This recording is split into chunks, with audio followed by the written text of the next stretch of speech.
اچھا اگلے کالر ہیں شیخ. جی شیخ صاحب. السلام علیکم. وعلیکم السلام. وعلیکم السلام. حضرت یہ بنو قریظہ تو سنا تھا, یہ بانو قریظہ کیا ہے؟ یہ بات جی ہاں حضرت پرسنل لا کے لیے کوئی, جو ہمارا انڈیا میں مسلم پرسنل لا ہے, اس کے لیے کوئی کتاب مختص کی ہوئی ہے یا کیسا ہے؟ مطلب یعنی کیسے فیصلے ہوتے ہیں اس میں؟ مسلم پرسنل لا سمجھنے کے لیے نہیں, اس کے یہاں پر جو مسلم پرسنل لا ہے یہ کہاں سے ڈرائیو کرتے ہیں؟ قرآن و سنت سے ڈرائیو کرتے ہیں. تو اس کے لیے کوئی کتاب مختص کی گئی ہے یا پھر وقت پر کیسے کرتے ہیں؟ What do you mean کتاب مطلب مختص؟ یعنی آپ پوچھ رہے ہیں کہ مطلب جس پرسنل لا لکھا ہوا ہو. ہاں جی, حکومت کو کوئی کتاب بنا کر دی گئی کیا, وقت کے اوپر مفتیان اکرام کو بلا کر فیصلہ کر لیتے؟ ان کے سن کام ہے. اور اسی طریقے سے قاضی مجاہد الاسلام صاحب کو ان سے پہلے, جس کا نام ہے مجموعہ قوانین اسلامی, یہ کتاب جو ہے باقاعدہ حکومت کی ہے, اس کا ترجمہ کر کے دیا گیا ہے, اس میں مسلم پرسنل لا لکھا ہوا ہے, لیکن وہ قرآن و سنت سے ڈرائیو ہے. جی اچھا.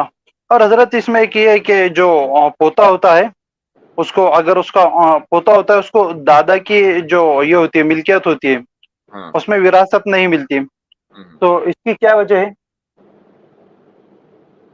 ایک تو یہ کہ فقہی کوشچن ہے, لیکن میں پھر بھی اس کا جواب دے دیتا ہوں. اس کا جواب ہم نے پہلے بھی دیا ہے. یہ سوال جو ہے نا یہ رہتا ہے لوڈڈ کوشچن, یعنی پہلے سے یہ تصور کر لیا جاتا ہے کہ پوتا جو ہے نا وہ تو کم عمر کا ہوگا, بالکل 2-4 سال کا ہوگا, اور جو یعنی جو اولاد ہوگی وہ سب کی سب کمانے والی کھاتی پیتی ہوگی. اب جو یتیم بچہ ہے اس کو تو محروم کر دیا, اور کھاتی پیتی اولاد کو جو لڑکے ہیں ان کو دے دیا. اس کا الٹا کیوں نہیں ہو سکتا؟ جی الٹا بھی ہو سکتا ہے حضرت. الٹا ہو سکتا ہے. تو سوال یہ حضرت اس میں تو اس کا مطلب یہ ہوا کہ اسلام میں ایموشنز کی بنیاد پر فیصلہ نہیں کیا جائے گا, بلکہ رشتوں کی بنیاد پر فیصلہ کیا جائے گا. اب رہی یہ بات کہ اس پوتے کا کیا ہوگا, پوتا دادا کی وراثت سے محروم ہو گیا, اس پوتے کی کفالت ان ورثاء کی ہے کہ جن کو دادا کی وراثت ملی ہے, ان کی ذمہ داری ہے کہ اس پوتے کی کفالت کریں. اس پوتے کو اسلام نے ویسے ہی نہیں چھوڑ دیا. جی حضرت اس میں ایک پرابلم جو ہمارا یہاں کا, انڈیا میں ہمارا جو فیملی سٹرکچر ہے, اس چیز کو مکمل کر لوں میں تھوڑی دیر کے لیے. مان لیں کہ اگر اسلام دادا کی وراثت پوتے کو دے دیتا, تو جس طریقے سے ایک آدمی کے 5 بیٹے ہیں, ایک بیٹا مر گیا اور اس کا پوتا ہے اس آدمی کا, باقی 4 بیٹے ابھی زندہ ہیں, ٹھیک ہے. اب اس دادا نے اپنے دادا کی جو وراثت ہے وہ پوتے کو ملی اور بقیہ 4 بیٹوں کو ملی. تو چونکہ پوتے کو اس کی وراثت دے دی گئی, اور مان لیں وہ وراثت 1000 روپے تھی, 1000 روپے 5 جگہ تقسیم ہو گئے, تو کیا وہ پوتا سروائیو کر پائے گا ان چند روپوں میں؟ نہیں. اور اس کے جو ہے وہ اس کی کفالت کریں گے نہیں, چونکہ وہ تو برابر مان لیا ان کو. جس طریقے سے ایک بھائی دوسرے بھائی کی کفالت نہیں کرتا, تو وہ اپنے بھتیجے کی کفالت کیوں کرے گا, اس کو تو برابر مان لیا نا. تو دادا کی وراثت 4 بھائیوں کے اندر تقسیم کر کے ان چاروں کی ذمہ داری اسلام نے یہ لگا دی کہ اس پوتے کی کفالت کرنی جب تک کہ وہ بالغ نہ ہو جائے اور اپنے پیروں پر کھڑا نہ ہو جائے. ماشاءاللہ, یہ وجہ ہے اس کی. اور حضرت ایک اس میں یہ بھی وجہ بن سکتی ہے, جو ہمارا یہاں کا فیملی سٹرکچر ہے, ہوتا یہ ہے کہ بچے بڑی بھی ہو جاتے, ان کے بچوں کے بچے بھی ہو جاتے, تب تک کی جو سمجھو ملکیت ہے سب کی مشترکہ ہوتی ہے. اور جو دادا ہے تو وہ جب جو باپ ہے سمجھو ایک عمر میں آ کر باپ کا انتقال ہو گیا, لیکن دادا نے اپنی جو ملکیت تھی وہ تقسیم نہیں کی تھی اپنی زندگی میں, تو وہ اس کی وجہ سے بھی پرابلم ہو جاتا. مطلب یہ مناسب نہیں کہ اگر بچہ ہو جائے, اس کی شادی ہو جائے, اس کو جو دینا ہے بھائی یہ تیرا لے لے, اور تو تیرا فری ہو, تو تیرا کما خا. ملکیت کو مرنے کے بعد ہی تقسیم ہوتی ہے, پہلے تو تقسیم ہوتی نہیں ہے. ہاں اگر دادا چاہے اپنی زندگی میں تقسیم کر دینا وہ کر سکتا ہے, لیکن وراثت تو اس کے مرنے کے بعد ہی تقسیم ہوگی نا. وراثت ہوتی ہے مرنے کے بعد, اس سے پہلے تو وصیت ہوتی ہے. ترکہ بولا ہی اس کو چاہتا ہے. تو دوسرا یہ ہے کہ پوتے کے حوالے سے وصیت بھی کی جا سکتی ہے نا, وصیت کے بھی آپ کو اختیارات دیے گئے ہیں. پوتے کے بارے میں اگر اس کو خوف ہے کہ میرے اس بیٹے کا کوئی یا پوتے کا کوئی جو ہے نا وہ خیال رکھنے والا نہیں ہے, تو اسلام میں اس کو وصیت یا ہدیے کی شکل کے اندر اختیارات دیے ہوئے ہیں. اب یہ حاجب ہو جاتا ہے حضرت، تو اس کو علم الفرائض کہتے ہیں، لا آف انہیریٹنس فقہ یا شرعی ٹرم کے اندر. تو اس کے اندر پورا بیان کیا گیا کہ اگر کوئی حاجب آ جاتا ہے، اگر کسی کے اندر کوئی لوگ کہہ رہے ہیں کہ میری آواز صاف نہیں آ رہی ہے، ایسا ہے کیا؟ حضرت جی حضرت میں یہ چیز نوٹ کر رہا ہوں کہ جب کوئی آپ کی آواز میں دوسرا بولتا ہے آپ کی آواز دب جاتی ہے، اس کو میں اپنی طرح سے سیٹ کرنے کی کوشش بھی کر رہا ہوں، مگر میرے خیال سے یہ اب آپ کے سسٹم کے اندر ہے، اسٹریم یارڈ کے اندر کا نہیں ہے ایشو. اب ذرا بولیے گا. جی نہیں ہیلو ہو سکتا ہے ہیلو کہ ٹھیک ہے. ہیلو. ہاں نہیں، یعنی دب جاتی ہے، اگر میں بولوں گا ایک ساتھ بولیں گے تو دب جائے گی.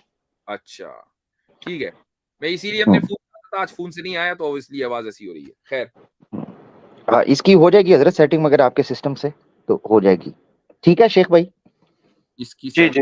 اور حضرت ایک ہی بات باقی رہے گی اس میں ہمارا جو ایک منٹ ذرا. جی حضرت سیٹنگ کریں، کہاں جانا ہے حضرت؟ یہاں سے سیٹنگ نہیں، میں اسٹریم یارڈ سے نہیں بتا پاؤں گا، وہ آپ کی کنٹرول پینل سے ساؤنڈ والی جگہ پر آپ جائیں گے تو آپ کو مائک کی سیٹنگ سے ملے گا. اچھا تو وہ تو اصل میں میرے پاس میک کی بتائیں سیٹنگ تو پھر پتہ چلے. تو وہ میں بعد میں آپ کو بتا دوں گا پروگرام کے بعد. ٹھیک ہے جی بھائی. ہمارا جو اسلامک فقہ ہے یہ پرائیویٹ انٹرپرائز ہے، مطلب اس میں حکومت دخل اندازی نہیں کرتی. اگر اسلامی حکومت بھی رہی تو جو فقہاء کرام جو مسئلے بتائیں گے اسی کے اوپر وہ حکومت کو بھی فالو کرنا پڑے گا. یہ صحیح ہے؟ یہ جو آپ نے لفظ بولا پرائیویٹ انٹرپرائز، یہ کہاں سے نکالا آپ نے؟ میں فیضان مصطفیٰ کو سن رہا تھا، وہ انہوں نے کہا اپنے ویڈیوز میں کہ اسلامی فقہ ایک پرائیویٹ انٹرپرائز ہے، اس میں حکومت کا کوئی اختیار نہیں ہے. دیکھیں دو چیزیں ہیں، ایک ہے فقہی رائے دینا اور دوسرا ہے اس رائے کو امپلیمنٹ کرنا.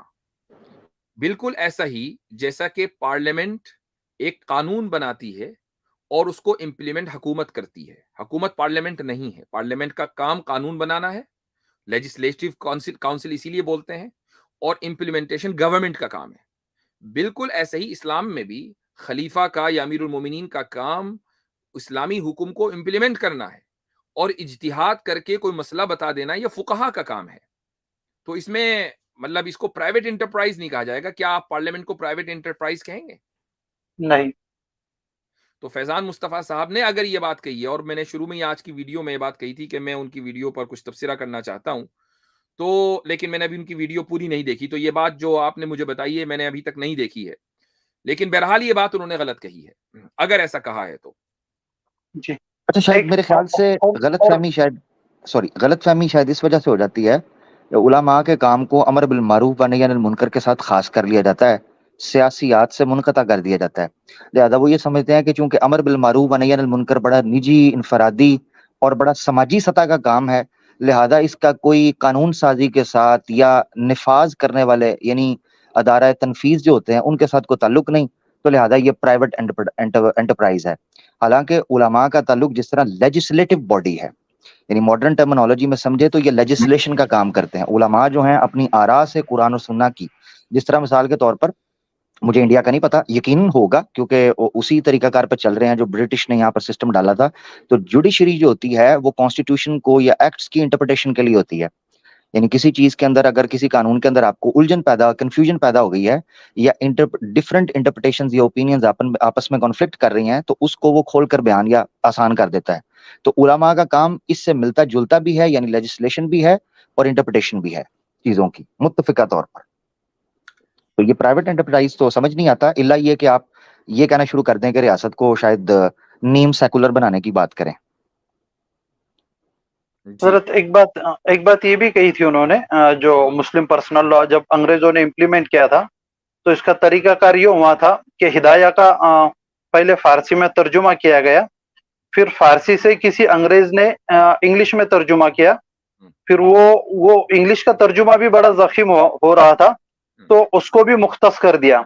یعنی کہ ان کا کہنے کا مطلب یہ تھا، یعنی کہ جو آپ پرسنل لا کہہ رہے ہو تو یہ کلی طور پر یہ شرعی باقی نہیں رہا. مطلب یہ ہدایہ کا ترجمہ فارسی میں ہوا، پھر فارسی سے ایک انگریز نے اس کو انگلش میں ٹرانسلیٹ کیا، پھر اور اس کو مختص کر دیا گیا تاکہ طلبہ کو پڑھنے کے لیے آسانی ہو. ٹھیک ہے، میں جب تک کہ ان کی بات نہ سن لوں اس پر تبصرہ کرنا میرے لیے مشکل.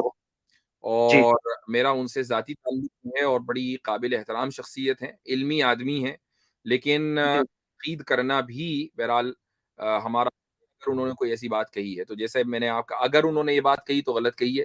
اب باقی جو باتیں آپ کہہ رہے ہیں تو جب تک میں ان کی ویڈیو نہ سن لوں اس وقت تک کہ میں اس پر تبصرہ نہیں کر پاؤں گا. جزاک اللہ. السلام علیکم. وعلیکم السلام.